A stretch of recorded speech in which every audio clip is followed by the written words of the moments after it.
सभी को राम राम, नमस्कार। मैं हूं पी के अग्रवाल।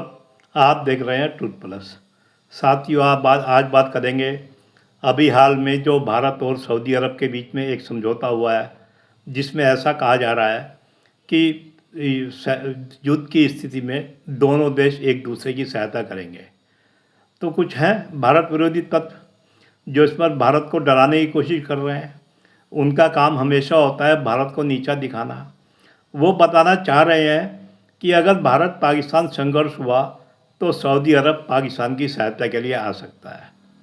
अब भारत को नीचा दिखाने की परंपरा इनकी कोई नई तो है नहीं, रात दिन दिखाते रहते हैं। कभी चीन की कोई इंफ्रा की फ़ोटो दिखाते हैं और कि भारत में क्यों नहीं हुआ, कभी चीन की सैनिक शक्ति ज़्यादा दिखाते हैं, कभी चीन ने सीमा पार गांव बसा दिए, भारत क्या कर रहा है। सारी रणनीति इन्हें चाहिए। अब ये भारत को नीचा दिखाने के लिए सऊदी अरब को भी बदनाम कर रहे हैं। अब ये सऊदी अरब को कैसे बदनाम कर रहे हैं? फ़िलहाल वर्तमान जो सऊदी अरब के प्रिंस हैं MBS, तो वही उनका तो कोई ऐसा रिकॉर्ड नहीं है कि उनकी सहानुभूति आतंकवादियों के साथ हो, वो आतंकवाद के साथ खड़े हों। उदाहरण हम देख चुके हैं।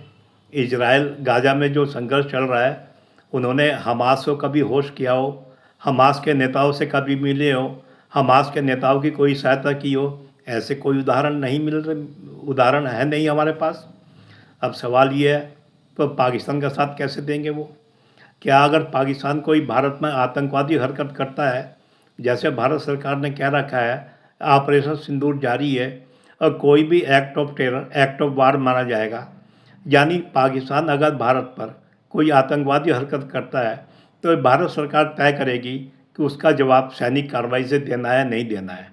तो वो कहना क्या चाहते हैं, भारत यदि पाकिस्तान के ऊपर कोई सैनिक कार्रवाई करेगा तो क्या सऊदी अरब पाकिस्तान के बचाव के लिए आएगा? वो ये कहना चाहते हैं। यानी दूसरे शब्दों में सऊदी अरब पाकिस्तान की आतंकवादी हरकत यदि उसने भारत में कोई की, उसके समर्थन में आएगा, उसके बचाव में आएगा। इनका समझ में नहीं आता, ये ऐसा कैसे सोच सकते हैं। भारत को नीचा दिखाते दिखाते सऊदी अरब को भी ले आए। चलो थोड़ी सी पुरानी बात भी करते हैं। भारत 1947 में आज़ाद हुआ। अब दुनिया में सबसे ज़्यादा ईसाई देश है, आबादी भी ईसाइयों की ज़्यादा है।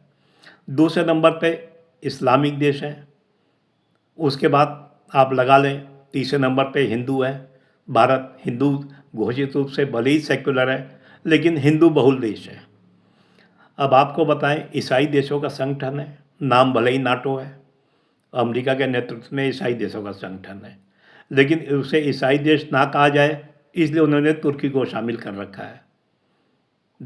यानी सांकेतिक रूप से एक गैर ईसाई देश भी है। बाकी जितने भी उनके बड़े संगठन हैं, G7 है या कोई भी है, वो सब ईसाई बहुल हैं, या एक तरफ से कह सकते हैं ईसाई हैं, लेकिन ईसाई ना कहा जाए इसलिए उन्होंने जापान को शामिल कर रखा है। अब दूसरे नंबर पे मुस्लिम देश हैं, इनका अलग संगठन है और इस्लामिक ऑर्गेनाइजेशन,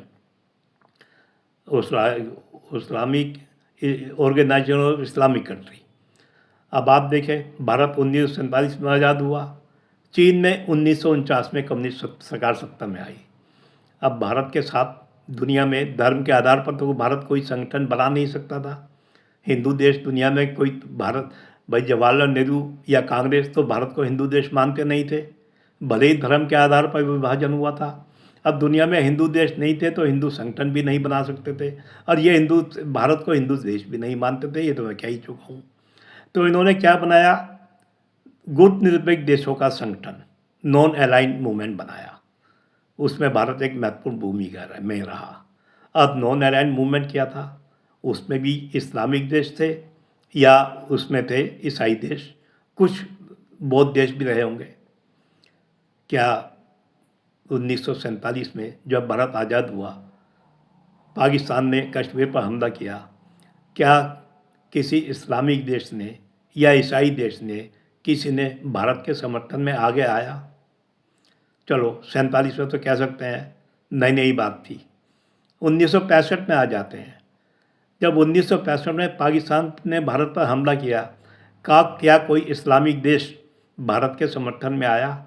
ये इस्लामिक देश तो छोड़ें, नॉन अलाइंड मूवमेंट जिसमें भारत महत्वपूर्ण भूमिका में था, क्या वो भी भारत के समर्थन में खुलकर आया? और आया भी तो क्या वो सैनिक संघर्ष में भारत का सहायता दे सकता था? वैसे तो किसी के बयान औपचारिक आ गए हों, वो अलग बात है। बाकी अमेरिका के नेतृत्व में पश्चिमी देश ये तो हमेशा से भारत के विरोध में ही रहे हैं भाई। ये कब भारत के साथ रहे हैं? अब आ जाए 1971 में। 1971 में किस इस्लामिक देश ने भारत का साथ दिया? इस्लामिक देश तो कश्मीर के मामले में पाकिस्तान के साथ ही खड़े रहे। यहाँ तक कि बांग्लादेश में जब पाकिस्तानी सैनिक अत्याचार कर रहे थे, क्या तब उन्होंने पाकिस्तान का विरोध किया? और जहाँ तक अमेरिका और ब्रिटेन की बात है, उन्होंने तो अपने बेड़े ही भेज दिए थे भारत के विरुद्ध। वो अलग बात है, भारत की रूस से संधि थी, वो कुछ नहीं बिगाड़ पाए। अब आ जाते हैं 1999 कारगिल में। अब कारगिल में क्या कोई इस्लामी देश भारत के साथ खड़ा हुआ? क्या किसी पश्चिमी देश ने, ईसाई देश ने भारत की सहायता करी? अगर आप तरीके से देखेंगे तो भारत हमेशा अकेला रहा है। भारत को अकेला रहना ही पड़ेगा। ये केवल भारत के साथ नहीं है, ये चीन के साथ भी है। चीन भी अकेला रहा है। चीन में कम्युनिस्ट पार्टी का शासन आया, वो भी जानता था दुनिया धर्म में कैसी बटी हुई है। दिखाने को सब चाहे सेकुलर कहें, लेकिन धर्म में बटी हुई। उसने अपने को एक आयरन कर्टेन में अंदर कर लिया और अपना विकास करने लगा। भारत सरकार ने नॉन अलाइंड मूवमेंट की आड़ में एक संगठन बनाया, लेकिन किसी देश ने साथ नहीं दिया। अब ये समझे, अभी हाल में ऑपरेशन सिंदूर हुआ। क्या ऑपरेशन सिंदूर में कोई भारत के साथ था? भाई चीन तो चलो हमारा शत्रु है, तुर्की, अजरबैजान पाकिस्तान के साथ थे, और क्या नाम, अमेरिका के हथियार तो पाकिस्तान इस्तेमाल करता ही है। तो आप सोचें कि अब तुर्की, सऊदी अरब और पाकिस्तान का सहयोग क्या कर लेगा? क्या सऊदी अरब पाकिस्तान के पक्ष में अपनी सेनाएं भेज देगा? भाई हो सकता है वो हथियार दे दे पाकिस्तान को। भाई जो देश युद्ध में गए होते हैं, क्या उनके पास हथियारों की कमी होती है? उन्हें हथियार देने वाले देशों की कमी होती है। उनके मित्र देश तो उन्हें पहुंचाएंगे ही ना। यूक्रेन भी 3 साल से लड़ रहा है, 3.5 साल हो गए हैं, हथियार तो उसे भी लगातार मिल रहे हैं। तो क्या भारत पाकिस्तान संघर्ष में पाकिस्तान को कभी हथियारों की कमी होगी जो सऊदी अरब को उसे देने की नौबत आएगी? हालांकि मैं मानता हूँ ऐसा कुछ नहीं होने जा रहा। हाँ, सऊदी अरब ने उससे समझौता किया है, हुती के खिलाफ पाकिस्तान की सेना तैनात हुई है, और एक सऊदी अरब डरा हुआ है। जैसे कतर पर इसराइल ने हमला किया, कतर पर आतंकवादी को ठिकाने पर या आतंकवादी जहाँ ठहरे हुए थे, सऊदी को डर है शायद ऐसा ना हो, पाकिस्तान से सहायता मिल जाए। लेकिन इसके पीछे एक दूसरी बात भी तो देखी है। क्या पाकिस्तान हुती से दुश्मनी कर ले रहा है? क्या पाकिस्तान इजराइल से सीधी दुश्मनी लेगा? तो ये आप समझिए, ये लगातार भारत को नीचे दिखाने वाले लोग हैं। भारत को शक्ति संपन्न बनना पड़ेगा, और अभी ऑपरेशन सिंदूर में भारत ने दिखाया है कि वो उसने अपनी रक्षा तैयारी का प्रदर्शन भी किया है, अपनी प्रहार क्षमता का, सैनिक क्षमता का प्रदर्शन भी किया है, और दुनिया का कोई देश भारत का कुछ बिगाड़ नहीं सका। यहाँ तक कि हर बात पे यूनाइटेड नेशन सिक्योरिटी काउंसिल का साथ लेने वाले, भारत के खिलाफ एजेंडा चलाने वाले पश्चिमी देश एक बैठक भी यूएनएससी के नहीं बुला पाए। ये अलग बात है, वो बैठक बुलाते तो शायद रूस वीटो कर देता, लेकिन कल्पना करें अगर रूस भी वीटो ना करता तो क्या ये भारत का कुछ सैनिक रूप से कुछ बिगाड़ने की स्थिति में थे? आप समझे, जैसे चीन ने अपनों को शक्तिशाली बनाया है, आज चीन पर कोई उंगली उठाकर नहीं देख हमला करने की तो सोच भी नहीं सकता, वैसे ही आज भारत की स्थिति बन चुकी है। भारत को अकेला ही चलना पड़ेगा। भारत किसी धार्मिक संगठन, चाहे वो ईसाई का नाटो हो, चाहे वो इस्लामिक देशों का संगठन हो, किसी ऐसा कोई संगठन बनाने की स्थिति में नहीं है। भारत एक बड़ा देश है, भारत को अपनी शक्ति पर ही निर्भर रहना पड़ेगा। आत्मनिर्भरता, इसलिए मोदी जी ने सूत्र बनाया है। तो आज भारत की शक्ति आप देख चुके हैं, तो इन बातों से चिंता मत करिए। तो कोई देश किसी के पास सेना नहीं भेजता, हथियारों की युद्ध में किसी की कमी नहीं होती।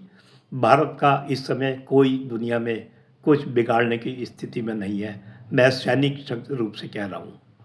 तो आप निश्चिंत रहिए, बेफिक्र रहिए, इन बातों को ध्यान मत दीजिए। इनका काम भारत को नीचा दिखाना है, चाहे इन्हें कुछ भी करना पड़ जाए। तो आशा है वीडियो आपको पसंद आया होगा। वीडियो पसंद आए तो वीडियो को लाइक करें, शेयर करें, चैनल को सब्सक्राइब करें। फिर मिलते हैं अगले वीडियो में, तब तक के लिए धन्यवाद।